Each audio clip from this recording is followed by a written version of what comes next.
الحمد لله المعيد المبدي معطي النوالي كل من استجدي مثبت الأحكام بالأصول معين من يسبل الوصول ثم صلاة وسلام قد أتم على الذي أعطي جوامع الكلم محمد المبعوث رحمة الورى وخير هادي لجميع من جرى وبعد كانوا تارسي كندنيا دو في قاعدة في الصبر سري قاعدة نكوبيني شيخ الإسلام أحمد بن عبد الحليم بن تيمية رحمه الله تعالى أجري كفم تمبل قاعدة تمبل برنسيب هذا مرة بعنا كنده بر الله دعنا كم إن شاء الله تعالى أجندي ما نسبريه لوكا كي بساسا كي دونا لغيره كندون جاربيه نيا كيانغا هذا مرة dia fangen simona nanti anga toranga ya ba fabanka kiani sumpun tora yantu donc intumulanda avancer intumulanda avancer ngentini no ko intumula soron nan to sere mugo abada misoye yando soron ngallame bo ay ganando serbe wordo mi nan to kompon ndanga ya kudo ken kama ngakutina ngamobe bon angana gri angana daga no kutana khadi antun khodonon khadi c'est encore très pire antin ko ken qabreni angana daga kun kana wurando am patron naka bo yam misono tungara nke nyana nga ikhanti khimaruna nga donc kesu harmer man nan qawatu nananti kemene nga jalla fi ula keduna kunarta khunti jarbiyenya alladhi khalaqa al-maut wal hayata liyabluwakum كمن عند لقد جل في على سورة الفرقان وجعلنا بعدكم لبعد فتنة أتصبرون وكان ربك بصيرا ورخايغون يا خايغون دنگا جاربينيا سورة كو جاربيني تيميا الله غنا او جاربي ngirndi الله غنا la khafeño danga donc kemmo hadmare men ngana tunanti kemmo ko posani an qawa kho ibn al-jawzi gar ko khobe ati duna irtaqu niti nasronya wure baga nasronya jarbi na proven kinya hadmaro mo ngaya an qawa hakalande suga ya nam mo ko sorondi munye danga ya nam munye mo ko sorondi seberiyen danga ya donc seberiyen ka mo ko ndambe nyani aga hadmare men ngay limiti nyani an ngana kinya kel limiti tanga mo ko tampo an dépasser na an na daga fo deberi ananya danga gacha ancara khoya ananya danga gacha nyimme yonken ci handanga ya ananya danga gacha ando Allah na khangaya katampile khaira kebe ken ko dorta ko fili deberi serbe gana nyanga ke taxi sikande terin kanan la yulen kati tax bane ke taxu ku fili ko ko do nan ko to seberi yang nan ko ta importance to adu manne so bobu ni nande mananga seberni len ko ga digam no digam khaira sikande nyakam ayana geti يقول الشيخ الإسلام ابن تيمية رحمه الله أن يشهد العبد حسن الثواب الذي وعده الله لمن عفا وصبر قال تعالى وجزاء سيئة سيئة مثلها فمن عفا وصلها فأجره على الله إنه لا يحب الظالمين bon ant ken ko do dangi fini nyogoni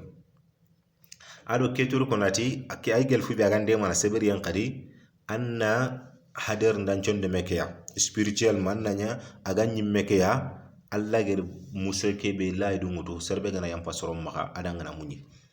serbe gana yam pasorom maka adanga na munyi kemena jalla fi ula goldu burenke igana nyanga hakke nganda nga anna goldu bureke de ber anna goldu bureke tuka kun kama ngaya sere igaran kotwa adaga an kanan kutunde jagi ken kama bon goldu bure kha tugene time goldu bure ya igra an champa maka sampo filor ken kama ngaya gela gana gi ager go sampa nyara nga maka gumalli gollu bure atungene time gollu bure ya junubu sunta nga ngam khemprandangi khaser wo sere sorongar gollu bure nyanga igran to nya bonondi ba igran mekhindi aba igran miso aba igran du fankanya worome ba igere fere sunye gan to iga ancaga den falya an kos yampa ima khangaya anyella gol siren khadberne kenga mangaya amucho ngan Allah bana kama khakesu khaben khaga sereke torono khamaga simonat kati ga yampana khamaha nan txantre genadi no khare yo ko tangrini Allah ne tonyong dana Allah nan dugundina Allah useren torono lenki ana kuru kha anken danga nat kha khante nyani men ken tutu 3h du matin woron no nga gana gri aga mo ko kon Allah danga mo ko be antutu aga kebe nyana danga ya sere nan ko ni mo ko to kenya kha akengi yampam makanga yanken kabe ga kundu fa kemenen tanken ngana yampangal gorsiro nyaken kamandanga ya anke muso nga dunaro la kharana nya danga ya anga muso be kita dunawi kona danga ya supremacy anyallin burki duna suri na nya tonko la khar kha khalenga ken qaw don nga kha ben ga golu burki de berni innahu la yuhibbu zalimin allah to tonyong danu mulla kaga torono ay munyini xama xasamu nan Allah ni xatto ko kundu nyari Allah reena xatta xundu ki buru no xongaya duna surin xatto ndeng ndeke a conséquence nga Allah reena ak koy xay duna surun tuna wori donc ari gella ganani anke ngara ketu nat ke fayim torono kuntu nam ma girda batin ken kontine de objectif ngata ko garen qaida na khada te kem ko nan kontine de objectif ma bon nke gana yam pam khangaya ngi munyi muso ngalla ni muso kin nga duna ani ndema objectif ko e kuncho ko ken tregi nga daga ngaju soro koti soro ki ga fo konanda iga mulla inan to ke bonande kudo soro tanani makandema iga mulla inan pende kudan patron ngol nan bono igan tumula ngititi nanga vase i kuri fo da ngaketa igan kata fo da ngaya gampi dal har golle ke mantikita gampi nema ke be gamma khangaya soro ku ga kinnanga gampi dal soro ku yilan ko papa kan xe korea keta man ne sembe ni khanga keta inandi woreme donc man an man ne kan kunchuro kundu keta kungana nan kana igam boto burun an kan man ne siki tangan tay mo bunne dangi jabini an ken nyam pan nan pinin kin Allah nan tuga ayo khangata Allah danga khat Allah keten kin lant katini danga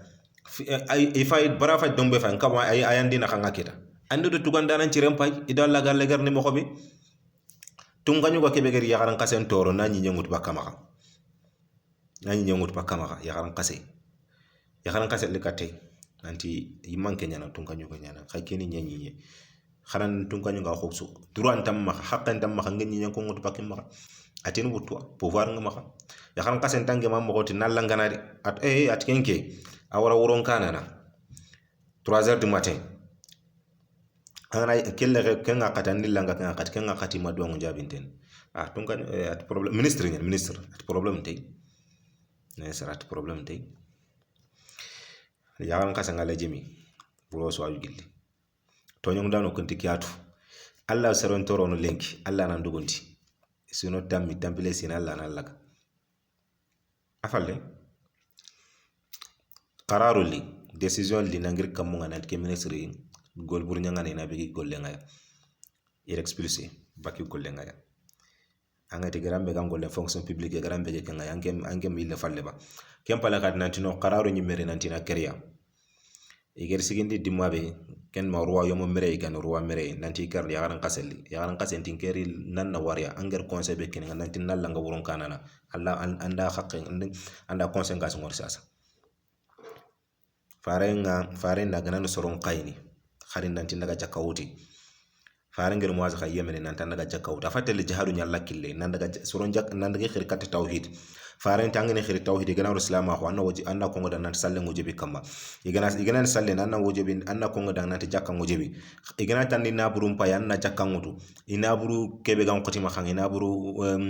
khimanto maka ko ngotu de mo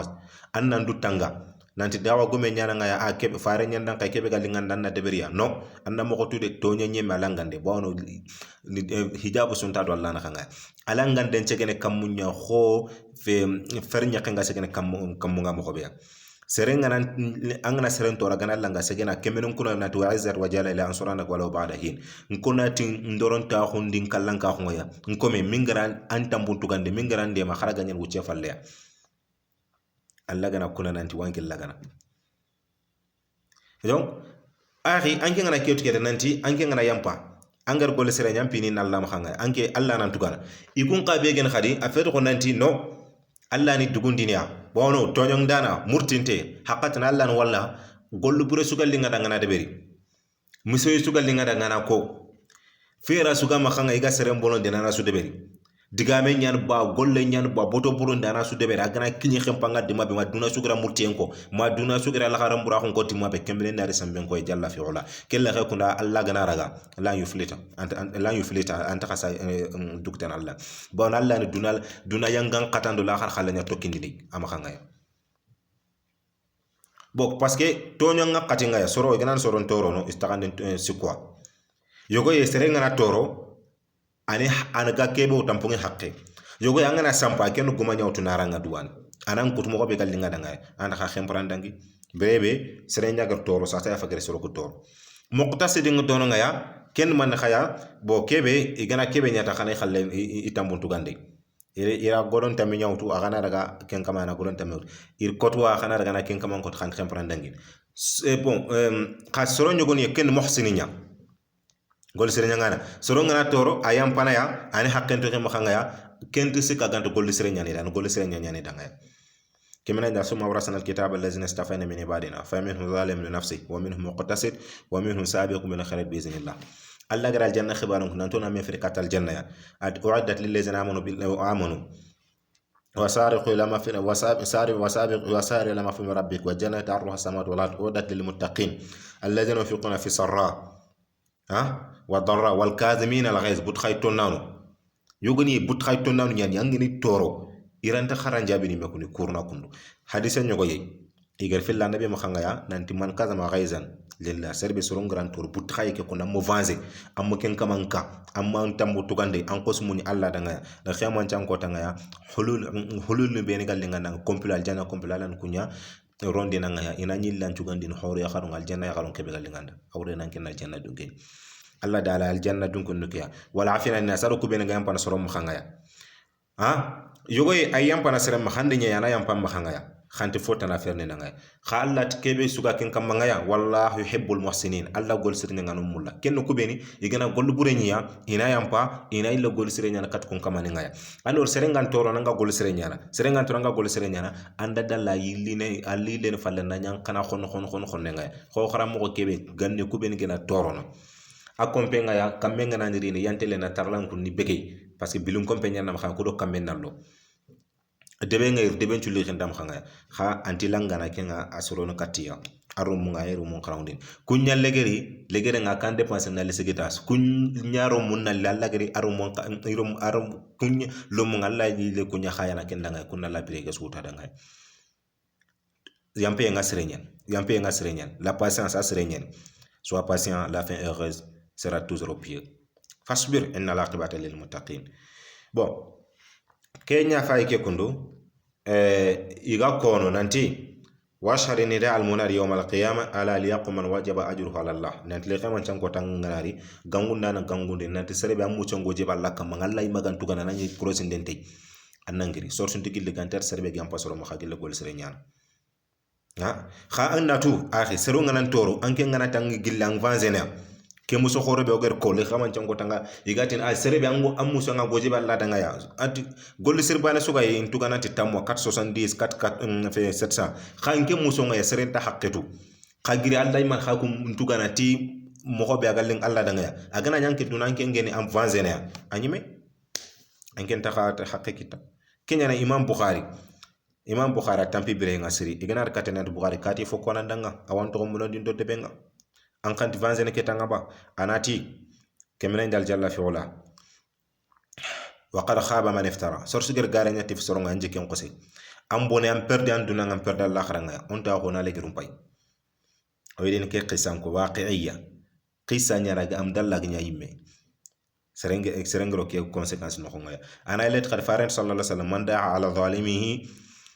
faqad intasar sorsu ger tonyong dana nyalanga ay khanke andanga kanguto andu dudde maduna le xaman can ko take barajan tan nga nyan baraj munyenga asrenyen kebe ak ke kundu kenu fo aga ndemana angara yam pima khanga ya andu do Allah to andi do Allah wa Allah wara me annatahu yudo Allah gale gar mo khobe ya subhana jalla fi ula al khamis sababu kragandi ba gande man munyenga ya ay annahu alima iza alima annahu man taqama ahadun qattun الرابع نختندي وغيرسكندي نختندي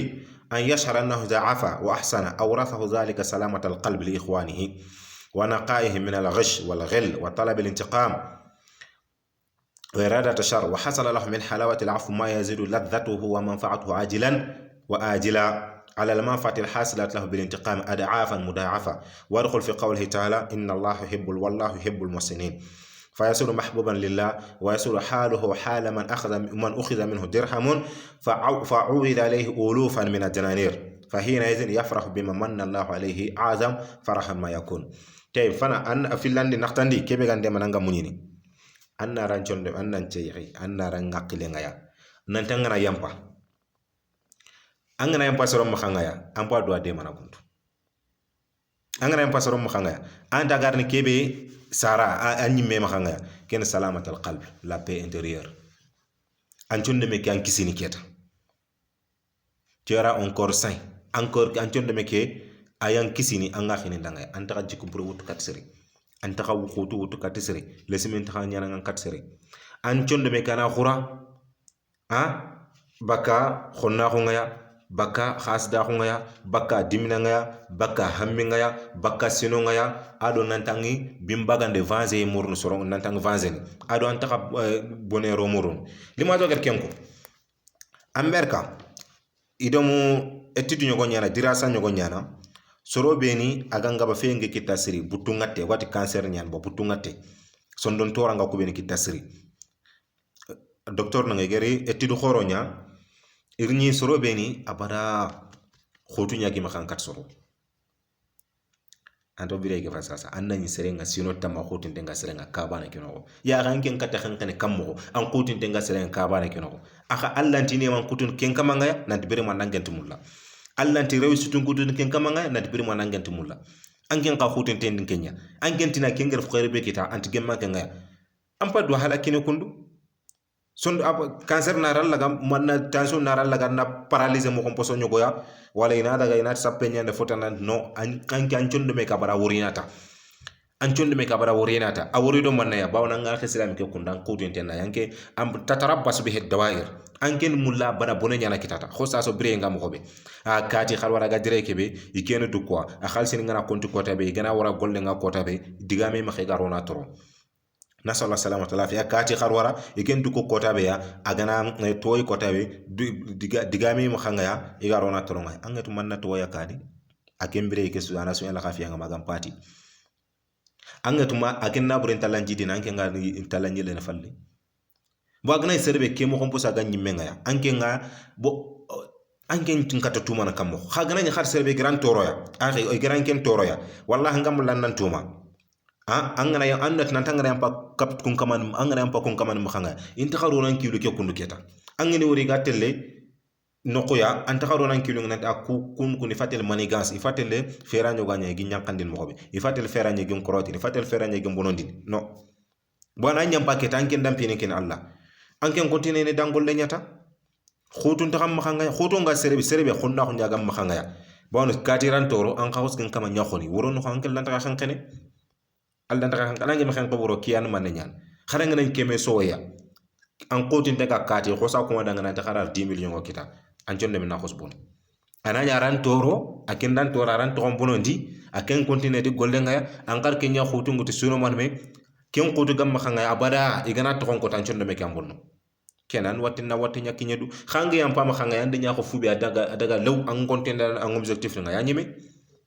anyime abakar siddiq ger garanti fi aishata hadisul ifk kharanga nan cuy kento suratun nur nafaren chokore xem mekhindi na abubakar mekhindi bawni tunanti gana garanti fi aishata fare nyam mekke abubakar na mekhi ikhano dina ke manko nga kungi mekhi dina ngabunno munafiqin ndi kenya deberi mani gas khori yogone dono nga yakfa kuben ger garakete fi aishata ya mustahbun uthatha angati diminati danginke akha ken mustahbun sasa abubakar ne sikita depasuntu kana faqiran lam yakun lahu shay fosu mena makh abubakar ne sikita fofosu kabire bago tuyi abubakar te ken katyan kam ko anke fontam makh ikan cikita mbirado chandan ko mbirade ikele nya khare nga nayle garanti pike nga ya kudona me khindi i khawan chonchuna khanga ya abubakar ken jagini iken ta khana fakinde allah ay nyankandi wala ya'tali ulul fadli minkum wala ya'tali ulul fadli minkum ولا يأتل أولو الفضل منكم الساعة أن يؤتوا أولي القربى والمساكين والمهاجرين في سبيل الله وليعفوا وليصفحوا ألا تحبون يغفر الله لكم والله غفور رحيم الله دال ولا يأتل أولو الفضل منكم فسانتو دونكون الله غري فسانتو دو يروي نياكو بين دغا خانو خونغا إما خكنا نانتينتي غول سرينيانا كاتي مسكيناني غايا ادي مارين تنتو غايا ادو كو بين فور ina nyampa abubakar gere kebe nyar golu burenya ina nyampa alla nga kontigi kamanga ya ira alla nga kontigi ndi kamanga ya ituga de kenan Allah ma khanga keta ikun Allah ni tugana anke nga ya anga golu sere be nyar ma khakutu khayampa khana pira nyampa khana khafalde koyke ket khantu mulla balla nyampa kham khanga ba abubakar to wallahi mulla Allah nyampi ma khanga donc igen haqqe be kinne intu kutunin kinne ya a sonde me nga yuro keta bono khibare ngi payro Allah na khangeta amar ke ko nato khade yo Abraham Lincoln ni ha invité ne khanda ga fi ankara a histoire ankara America again l'un des présidents les plus honorés, les plus respectés aux États-Unis. America qui a 1800 quoi, 4860 no kagnya America fi ngay agdange sek be bere no khanga gebe nyen agari na America désorganisante nyen économie karanyan ba société karanyan ba sécurité karanyan ba America désorganisé ponot nyen sakati na première puissance mondiale khaki agnya yimanki sorokina kana in golbu in critique ke façon tuirini أتمنى أنا لا أقرأ رسائل التي توجه إلي ولا أفتح مظروفها فضلا عن الرد عليها لأنني لو اشتغلت بها لما قدمت شيئا لشعبي أتيجا خب إيجا لتران كوريني بين خاينيكي إنتي خرانغا إنتي وني مي ساكيتنا تسري روبوندين أهو فادو كن يوكتا نانيا باسروكو بارز أندور سروكو النقد على قدر قيمتك am valeur be ganga e soro kinen critique ne kella nyaranya igan critique ne te par kharsam pinna kharanga igan critique ne ti parce que ando golle ke be game golle fe igan critique ne nan tamman charo no nyadura nani ankem pay anguyo anki endangu gollo nchu khalsin qayniya kudu nan to kombonondi valeur be ganga soro kunan critique ne kella nyaranya afayta khar khab joueur no ko ben khage fayni maire joueur no ko ben ge critique ne est ce que ado serbe to ganti kon critique ne kundumba men war mer jorno ke gatile ga sikinanti akati ni fokono danga on to hazuene donc kati ni fokono danga yi gatelgu wala igi jabini nantande kiranka no ikon kontene di objectif nya parce que nanti gana sigi nanti keranka anti gandi jabi desert de temps ki garanka ke sa fa twitter ngan kar ropondan ke nyi mankat man entraînement nya nan carte man an objectif ni kuy manam monguno deja an ngana na simile dimam nat andu kunan continuer de objectif nga yakendo ma hakati ndagam ma ku ngi waral la ma yampi ma nan to ko andi ni fini kinal la andi annan taxu andu dalla fay subhana jalla fi wala Abraham Lincoln ar kenya ko president nyani ake parce que america gamo ko be sasa so bobun ki agel ay gel ku bena so bobun kiti america nan développer kundu atiga courrier ben xayne ni critique na foko ngidanga ikentu kun qarange me sakiti nati roponde ni te akatir foko ngidanga e xana foko ngidanga bon khombere kena amara anyana so fonya soro ko maxanga anyana so fonya anor barti nanti gana du sukulat ko ngaya inta kha fofo su deberni su communauté inta kha fofo deberni société ndanga bon sere angana tanti ampana sere ma bawna ran toro il faut ka khutu nyana ma khanga toro ko ti sondo ngaten nanya america fek nis mama timande geri etude be nya dono ngaya igere ko nat sondo ngaten ge ben ko ni siri butu ngaten ngaya bada igana daga iganya butu ngat foro ngaten ya itiri nya kubeni khoto ngi ma khangan tiam pona soro ma billah alayka serendi ko sasa tikati ni ke khetuna i khanti to kodono ke nganti khetunde ka walla an kanti rono golletana saka daga natu nanti ike khetunde kanan ken torona kiyeke muwane yana gan khetun sondo njexinde an allan ta revisene allan ta golletana nyara an ga badan chonde me kam bunna ma khangata me awara yamba ma khangana kati boy kenti ngadje kumana anti to allanti tora kinne ke bawna ti par birmanda kenti mulla allanti khair ko tinga ti birmanda kenti mulla donc nan kontne do golle aga golle be aga digam be ko kenna to allah na khanga ko tanyo gana rangori kamunga faran sallallahu alaihi wasallam wa ma zara allah abdan bi izzin wa ma zara allah abdan bi afwin illa izza faranti fini sikki اقسم عليهن وحدثكم فيني سكي كال محمد يخام مثلا نتي يكوناتي كمانغا saraha amu fo nakhasi nabura bada seremu saraha nya baga na nabura ngi nakhas abadan allah fo kape allah breke nyaroni sorsu xam duma xayan kala danga ya sorsu xam dimo xayan kala danga ganta talangurik awas komeo kome al ammo nyanga yampana soro nyama xanga ganta te allah gran jidi izzan wallahi to wana khoro ku benangi to mo soro ku benangi to ni moko kondu tuna suka ya khana dia anya arabun karba nya fata bin kara soro respecte ne itire ndek dangi soro ngiri toro mo khobe kharan nabi nyum sare bi tagare supermarché ngita tam kini mi taga kinyene ya itire ndek bok to ro khoybe khay kesu antum ngi nantan ne ba sigi kat khures kan kongo nant a khar ke nyenda nga don kanin tam munya tukande nan a khanne be ani tan ko tan ga dangini utbar bunabi muayit asigia ni fe na bere la kanji tu fan nebi annabi met mande nanga kenya nga annabi nan ton qeni meno parce que annabi tan ko ga ke de berne kun mulini ke ikuma baki dawanya igana ke jabe kun ida woreme tibiri manar be xentu fiya xumbene xali gana dangni yogoni sampa ido ken xana fen xumbene falla donc afanya ke ke man ngana bugu man qangendo soronya jabe ndenni manga mulanna dawa ke be manga mulanna ke be baranta de berne kubeni ga soro kubi kana bar facebook ke ko ni game critique ne don manne journée mo me gana giri donc ndugo ngana ke safa ngana ke post le facebook ke ko nan kati torona ndugo na deberi ana deberi ana khana me jabi sans commentaire xumbena khana fotana simanare an kana jabi an kan man reviser an kat khal livre de développement khara ko don nga entreprise ngana den kane allah tada annabi ni kiya fendi ni angana yampa ma khanga akati ani kiya khode khanki yampa ma khanga kinga dalla khanki ko ne dingol lenga agana na tun ko tabe nanti ke fa retar nyan khonga ya janka ike diga mu kanke mido wulle me ko xotte ken maranka ngor kam ngar rawisi an objectif ngande kita ibrahim linkor fagar kenya feende kundu khangana wallahi nat kati agar kebe nyingi fok nen tambo nyatu gande fok na feende ya allen du halakite ya ko fagar ko andanga arawnya ana waten kinyanga sondo ngate fere ampre ke kunda nari geleba ma kan kota nyugo anna paralyse na sallallahu salamata al afiya walla andati fokanna roho soronyano khonga ana khasna subo ken kama na khosanyi farente sallallahu alaihi wasallam la tatamannu liqa al adu khonna ngemal ma ko khama khanata bawno na nacha nan kutu serenka na akati ken mulla gana tenk tanga kota be na sembe nyakoyi agangaba ando ken kama ngana wuro mesaya na nyine bawna ken ne khaya ke tan simana talla ran ta deman فرعون كم oranta qissa kharanga me firawna masalan firawn ahlaki yenchubo aw gellay agetin tiampana benesral gankom maka il faut que ini campagne ko yananti kan pouvoir ni kiama nyen kam لماذا النبي موسى ادو من اوبجيكتيف لي انا ارسل معي بني اسرائيل انا ارسل معنا بني اسرائيل فرعون بنس او كوريا بني اسرائيل غانكو يغم خanga ragand mo xobe kefe taragand mo xo na sorom be gal lakoma xo ni ran koma xo ngaya na lu ngurni kam ngaya allah mu dungat kan ikinoy gelanga do royaume ke bane misr royaume kia misra mamlaka ke akundu ona to xam ma ona daga no xotan ben seral ganko ona daga jamane tana fendi ona la boto dono ngaya an kadan ciron yere antu ganyu ko ke kenti bonno anti firawna an man perdin ken kharba nanti perdin khakem magno yukko mo nyani fokki ngol danga ben seral ganko nga grif brebe dawa nga développer igi grido mosa igi daga nambugu debe no khonga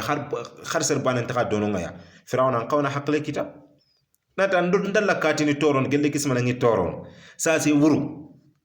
ndugo ni wara igana daga sorontina ay wuru pakim mahanga e wuru ikona ngi wuringa anka antunga nyiga khonga aska ay halaki na ta halakini ajak ndengi man kanga nan sorongri kharma neko inna haula la shirtumatun qalilun wa innahum lana la ghaizun wa inna la jami'un hadirun khutu ben geni mahanga abada kuno torona tabara kuno putundina donc kenya geni aha bara kuno odu tangania kenya geni su foko ngiriya onde gi xempam ko yi khutu be ga don ngati foki ndagi xempanya kenya aga daga don nga kunyanki sa kengu yole anka wallahi khutu gebe am mahanga kat sere amma mo honta leni du falakite ya aleni du falakite ya yamba mahanga ya alla nan tugatay ande gollen to khado alla mahanga ya tuganda nan cire subhana jalla fi ula tuwanu ko irkiya famu donu kerf kiya famu sa ya khadi oku wakibe murna nga yahi لا ترد على كلمة جارحة فيك أو مقولة أو قصيدة فإن الاحتمال دفع المعايب درو سرونغا كريتيكني بيني مينيميزم سرونغا نيانا ما خجابي إيغا ديغام بيرو بيني كونو سوغي نيان باخو رابونو كوكيني إيغا ميسونو إيغا كريتيكني درو خط مي خجابي أنيا خو فوي ميم نيا كونتيني دانغولي باونو ليبو سوغا نيانغايا lebu su ga kona ngaya lebu ka sagan katiya wallahi lazim farenti agen wosin sahaba nyogoda wan shatamaka ahadun aw sabak fa'ayyarak bima fik fala tu'ayyir bima fik fa inna mawal zalika alayh wa fi riwaya fa'ayyarak bima laysa fik fala tu'ayyirhu bima ta'lam fi da'ahu yakun lak ajru wa alayka wa alayhi wa balu ando serengana wureme akhosanka kharme fendi ando sere gana wureme akhosanka aral lebu be ganga faren tanke ga lebu beti ma ke lebu ko awara ayangan kata da bunun ci rina ya kamba ke lebu be agar ko ngana wallahi duna filinge na kundu ayelin ta ka problem no ko ngay ayelin ta ka problem no ko ngay donc me hijabi lebu no ko kundi sagen katiya to utar wallahi rin ta ka kiyen no ko nga ay mege bari ta ka kiyen no ko are merin ta ka kiyen no habiran ta ko وقل للشامتين بنافقوا فإن نوائب الدنيا تدور كما قال المتنبي وقل للشامتين بنافقوا سيلقى الشامتون كما لقينا ولو خلد الكرام إذا خلدنا ولو بقي الملوك إذا بقينا خاتو كوبين غا خولنا تشوينوي كوبين غا سونو تو ميسي بونغا خاوندي كيتاندي duna mi subana nga filinkena oku problem ni ngero kita mo xobe xago soy problem ni xaxa kita kundu ñoga soy ni watel kala yam no dawil ha bena nas duna na la kita la xantini duna alternance ni duna filinkana anke nga kesu tuketa an continue dans objectif ni nya ma kempi an continue dans un objectif ni nya ande do tuganda nan ci rempay duna na soyya ana ñan kitemoro amu mexi alla safandanda xawalla ni waranga na tanji man chafandini ambutentu mure fawdin ken qayra karagande inshallah ambutentu mure bon xaranga ken kaman ko tanga daga ñilleri du jela ganat pour ko ngem guma ñaari xaranga na guma ñaari antina pour ko ngemi ndu fata ya tubane kun so soron tuna ko nanti ndi lebu angana tam vanze nan duwa da ngambu tentu mure xanga na ken tuganda nan cirenya taw anni da fay ha courrier ayan xonne ñini angam la nan xonne ñu courrier avancer dans le noir continuer à travailler et avancer dans le noir anken nan continuer na golle ngata anken nan golnya biten no ngata an rewisi tinga gana to kota be araw nyara yimma agana mu goyima nan tan an rewisi kota ba ndaga woro ne kayti suru ngam kan golnya nga ara paralysen ke mo xam posa yimmi ana nyang kitte mo an gode moro alla ndam posa yit alla ganno fo so xondo ngay ha wala ke yani ni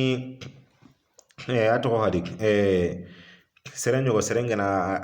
kayti ni tafan kata wato ko mbono dini a wado suru ngallami ata dangati to wallahi tim atammake tambunondi soroku yoki panto nyan bakki gira kenci at soroku khaju ya sasa ak feti nanti iwa aken critique ko terengana bono serebe aganati nanti akati do kati wore me duguna terenge gira me jabi mo gobe igana ko ngada ngay nanti dépense ntaka kempa fer nyana feray ke ga dépense kita mo gobe ma kempe ken man ne mur nanke jabi ndeket kharbani ken taka anjabi ndefeni wala serbe gana ko danga agana ngana akati fuko kati danga angi afa bogo ko kare ga ko mo ko be e ko ta ko danga nanti an kawé examen hade be aken ko tende examen développement personnel nya agana de golnya kana mu dampe ke kun donc afanya nanke mpa junubu nyaw tanken sama mpa duna so indi ne ya anani no antu duna so indi ne na ijan yampe asrenyen anke ngana yampan cende me kan pendi nan na continuer dans objectif ni nga anneto Allah to ande do Allah to meya api anga angrini yampe kenafa ado sowe be gay angrina kita noiro la kharasu wallahi anga no ranga yam pasere ma hangal sowe be do nema be kita ado sondon ta khiye anga khankana mo gobe anga avance antikemme sowe kita antikemme fekit anga avance me soron ni ne khanga orin kenya qayda karagande inshallah taala anna khosral angana yam panna khosral la dalen ko wallahi hibul muslimin allah gol sir nyangano mulla anna ya allah wa mulla anya no ko manne khosrebe yiger gode bana wutam ma khanga sefa a gode bana wutam ma kha yego khos daga na 100 euro khayam bo aken donc ko ngani anya ngani bona kem ma khay fagari ko 50 francs gode tamya wutam ma khanga yego 100 euro khayam awre ma kenger ke wutam ma kha ken simiranya allah na daga khalle keme double ngina ngaya amdalla yogonya atokonya ni fenyen étudiant nyane kharalle mo nya atokonya hamad ado yoga ngoreme isun classe bania qissa nyana jaginya ado sere nya ngoreme ken kama nga meilleur élève nyen kharalle mana kharalle mashallah zaki jiddan ay kharanga siri ado kebe goreme hamadon to ko kala ngoreme hamadon to ko ka khoste fer nyana ina mustaqbal mbonondi ina avenir mbonondi antim anganga ba kiano gatin soro kudanga ya avancer dans le noir khama ka khataran koy soro kusu an tala be experience be gam makanga maka koy soro ko hal mo remme monya comme suka classe ke nga talent na tike kuna gana continuer do kharam ke tidnu gari na avancer a hosti ina venir mbonandi adaga na to gadi na hashish drogue sokke na utunario ada daga madrasa ke agen école ke fene aro afalle kharalle ma ke gari ado ke be gore me kengeri sakko sim mbagande nambugu ari sokke ke wutu jura na rew do nga aka as abakke no sakko ske no afala jogo daga nanti telephone nanti yogo sokke nal sokken ti menya fa bakke classe eri police en li eri nye ke sakko singa donc ati ke fe mo ko mo itayan parce que wara sakko singa wat wallahi fe hakum se daga ntuma khanga keta iri explicit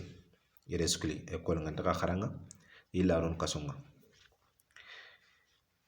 ya khi tunka senna khon tunkanda tunka ke bagara golbur nyanga na ndugundi na khagantu mungulu ana ndugundi anna murti ana ral laga khananya mumungu dang sino seki dangi yampalle kebe ger ke problème nya ko na gens mi avenir nya farne suro hamadin to khoki aton hamad rabbul alamin na d'accident nya kasara ko yi atanga kembon rabbul alamin atawon pus tanga kembon ara jaari fonde tatana hada accident tana yille kiten kakuti nasallahu salamata al afiya ada ken sumay far ke avenir nya bonoti khafa ige kun ke ron kasonya abugu ana abugu arawtel business arawtel golnya khasun golle ara business ndeberni ma kempe peut-être imme ke gan konde har mere élève ngena gan konde re étude ko na ramen réussi ma problème nyoga dara ke tanta réussi kha ke ge comme khas da ko kundu ana ga kaso khas sino filisino se kana buga na konte ko letana kha ke ko nanke tampak bono alle khadi ankiten kakuti aturtu wallahi nanti ger kebe fendu kunna problème nya igana mulina ke babu ne rumbonanti kenya toram pagi la après 3 ans sino sik dangem palle khafu ner ngari no bon i mustaqbal adaga kat ken kamanga ya nanti wallahi har ni ger kaso ke do problème bi kan ikande ke mane gasa ken jambe yande nya anyambe makanga ona me akhi fa pus ni yikitan kafakuti melen ke kata ngatu wallahi nti ampana kota su en langana qala lahu kullu yawmin adu alayk at kota su en langana bawna nya subo ni ke tit ni bonoti kedi yonkin ci hanya fayke ara hotel business liberana réussi commerce ara de berni ara hotel khasun golle ara hotel fotna de be khangem pa gan tampe nani pus an kiten kare bon an kana mula na avenir bonoti ya akhi soro ku gan torono muni anni fini kenalla hasbunallahu wa ni'mal wakeel ke gobonti anni fini kenalla ona fay leger mo ko serenga nyar sabe ma khanga inshallah khempera punar gin khayra karagandi ngaya subhana rabbika rabbil izzati amma yasifun wa salamun ala al mursalin alhamdulillahi rabbil alamin allah ganno sutri allah ganno kis allah ganno kis khonno ngaya allah ganno kis khonno ngaya allahumma inna na'udzu bika min jahdi al bala wa daraki shaqqa wa su'il qada wa shamatati al aada